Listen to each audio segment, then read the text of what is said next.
Hello everybody, it is Nick here with another Nick's Topics Dragon Ball What If topic video for you guys today.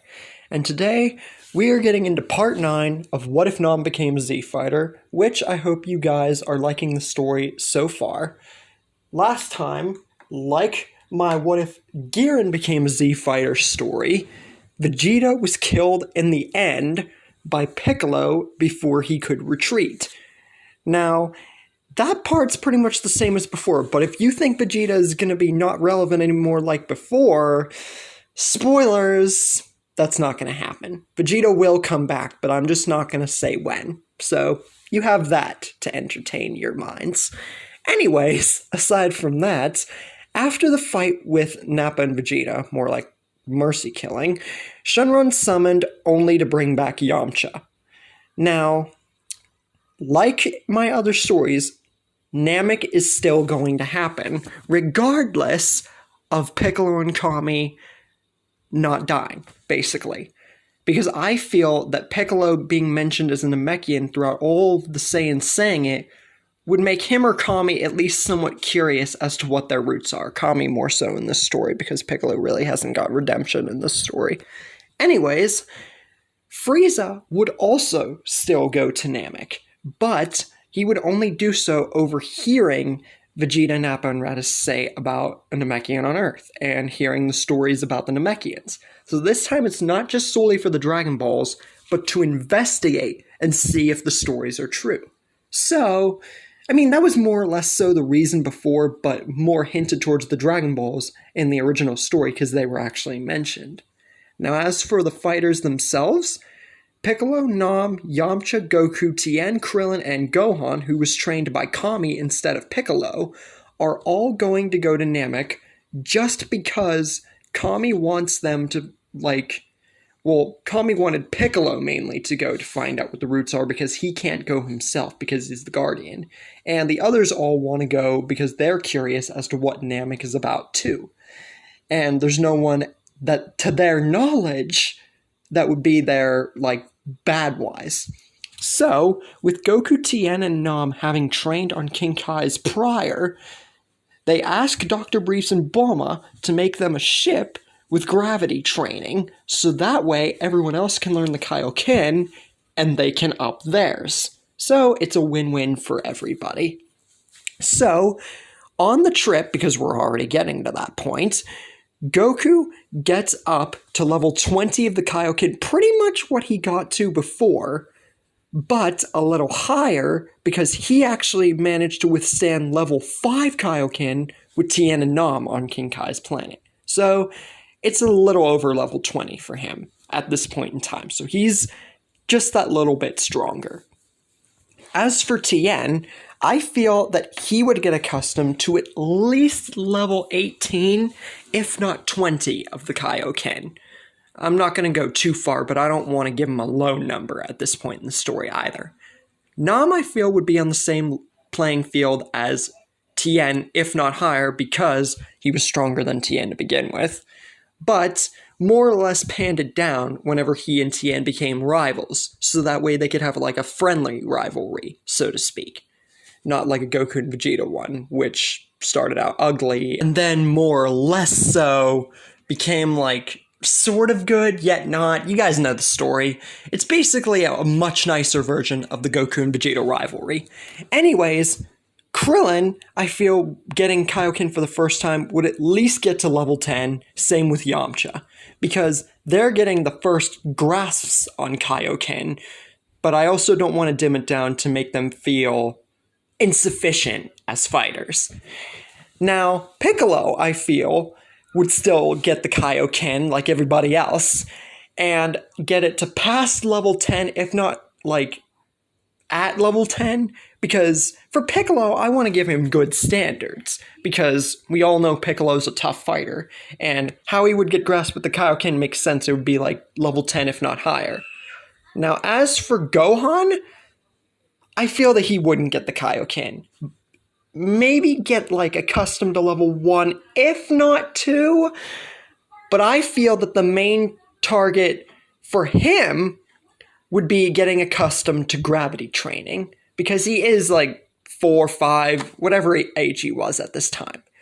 Now, when they get to Namek, all is pretty much in the story goes per normal, except the whole group is watching whenever Frieza attacks Elder Mori's village. So the whole group is there, not just Kid Gohan and Krillin. So they're all watching as this goes down, but they're not doing anything yet because they sensed everybody's powers, especially Frieza's. But when the 3 warrior Namekians show up and begin to get slowly overpowered by Dodoria, who then steps in, that's when the fighters know they have to make a strike. More Namekians are dying. This is not going well. So Tien, with his quick thinking, uses the solar flare, blinding all the soldiers, including Frieza. Just at that moment, while they're all blinded, Tien himself and Nam do a tag team attack. Tien firing a full power spirit tri-beam akin to what he did against the likes of Nappa right at Dodoria, while Nam uses a full power cross arm dive at Zarbon. Now, with the two of them heavily blinded, none of them know what's going on, and the few soldiers that were there get iced by the other fighters. But Dodoria and Zarbon are taken out by the likes of Nam and Tien, dimming down Frieza's forces straight at the start of the Namek arc.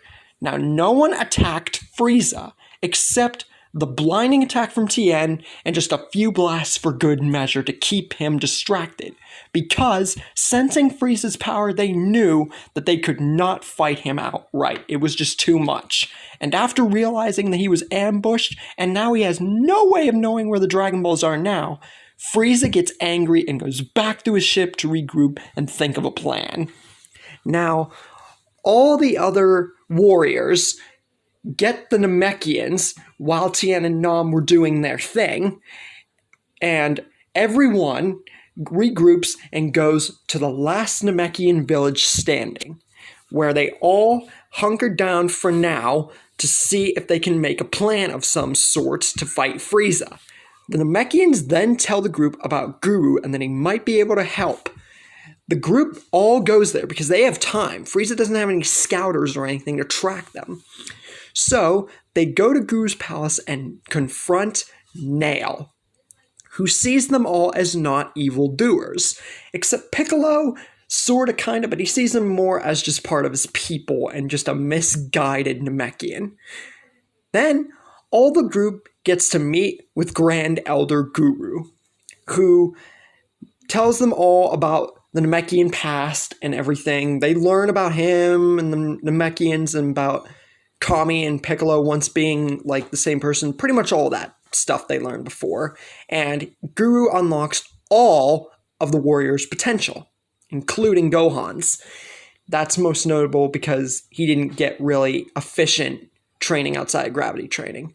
Anyways, Frieza, having been tricked, ambushed, and no scouters, calls upon the Ginyu Force, who, soon enough, arrive with the new up-to-date scouters and Kui in tow. Why is Kui coming here even though Vegeta's dead?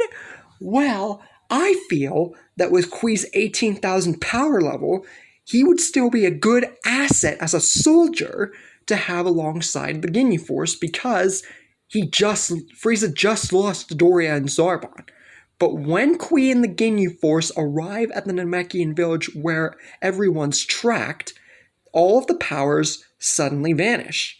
And then all the warriors and Namekians charge out, preparing an ambush against Kui and the Ginyu Force. Kui is the first one to be taken down almost instantaneously, and the rest of Ginyu's force doesn't have time to cope. Ginyu is the only one to make it out, and he is heavily injured. But as we saw in the original story, Ginyu can take a very hard beating, impaling himself, getting trounced by Vegeta. We all know that Ginyu's pretty much nigh indestructible because, look, they returned him as Super.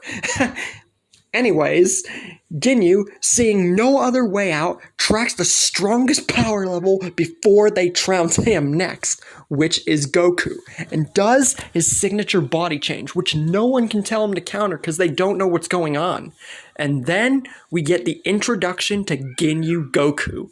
But, unfortunately, this was just a last-ditch effort, and this is even more rushed for Ginyu to change into his body this time, and he makes the same mistake as he did before in the original story with not knowing how Goku's body works and instantly trying to rush hoping it did something.